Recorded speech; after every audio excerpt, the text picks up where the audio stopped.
Production linked incentive यानी कि PLI scheme, जिसकी शुरुआत हुई थी मई में मोबाइल सेक्टर से, उसका विस्तार अब अन्य सेक्टर्स में भी किया जा रहा है। और यह योजना कैसे भारत में विनिर्माण को बल देगी और इसके सफल होने की संभावना अधिक क्यों है, इस पर बात करेंगे हम आज के वीडियो में।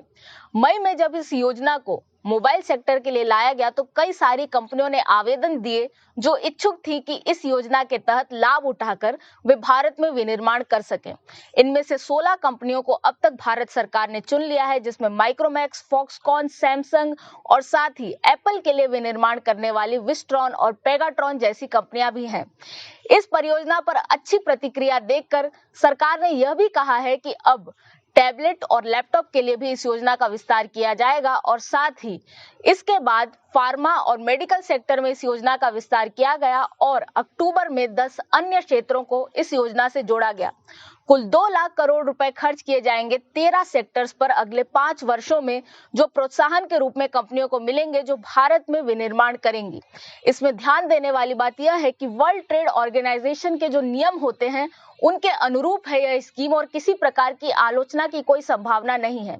इसके पहले जब merchandise exports from India scheme थी, उसका विरोध होता आया था यह कहकर कि सीधे कोई देश अपने एक्सपोर्ट्स को सब्सिडाइज नहीं कर सकता, लेकिन अब प्रोडक्शन लिंक्ड इंसेंटिव एक तरह से WTO के पैमाने पर खरा उतरता है।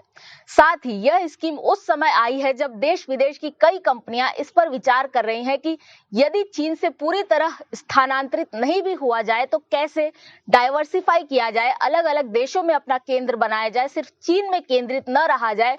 ऐसे मौके पर जब यह स्कीम आई है तो यह न सिर्फ भारत के लिए लाभदायक है बल्कि उन विदेशी कंपनियों के लिए भी लाभदायक है जो एक विकल्प की तलाश कर रही थी।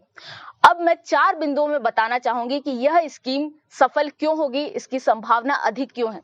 सबसे पहली बात तो यह है कि इस स्कीम में जिन सेक्टर्स को चुना गया है, जैसे कि automobile, drugs, medical equipments, battery manufacturing, food processing, ये सारे सेक्टर ऐसे हैं जिनका भविष्य में विस्तार होने की काफी संभावना है और अगले कुछ वर्षों में ये तेजी से बढ़ेंगे। ऐसे में भारत में इस स्कीम से एक अवसर मिलेगा अन्य कंपनियों को इसमें विस्तार करने के लिए। दूसरी जो बड़ी बात है वह यह है कि यह सिर्फ बड़ी कंपनियों को प्रोत्साहन दे रही है ताकि स्केल को बढ़ावा दिया जा सके।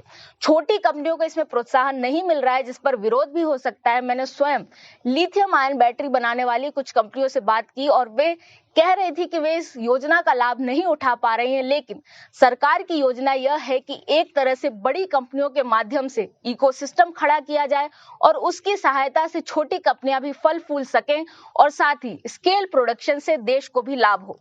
तीसरी बात जो इस योजना की है वह यह है कि यह टाइम लिंक्ड है, यानी 5 वर्षों की जो समय सीमा है उसके अंदर ही आपको ये सारे प्रोत्साहन मिलेंगे और उसके सहारे आपको अपना विस्तार करना है।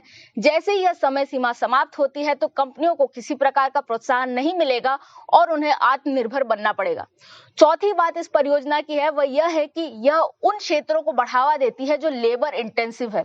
भारत में जनसंख्या अधिक है और रोजगार के अवसर भी अधिक होने चाहिए।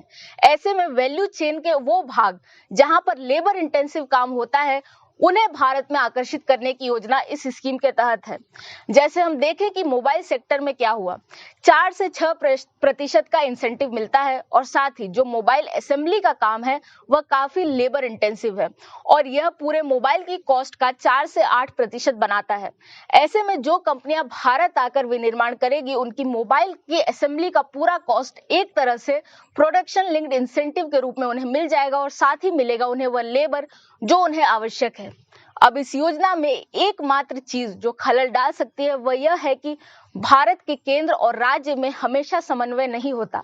कई राज्य मना कर देते हैं केंद्र की किसी स्कीम को लागू करने से और ऐसे में यह समस्या खड़ी हो सकती है कि इस स्कीम का लाभ हर राज्य में बराबर न मिले, बल्कि जिन राज्यों में इसकी स्वीकृति मिले वहीं पर यह स्कीम बढ़ पाए। ऐसे में राज्यों को आवश्यकता है कि केंद्र की इस स्कीम को वे प्रोत्साहन करें, उसकी सहायता करें और साथ ही कंपनियां भी इसके साथ फल फूल सकें। मैं हूं निष्ठा अनुश्री, देखते रहें स्वराज्य।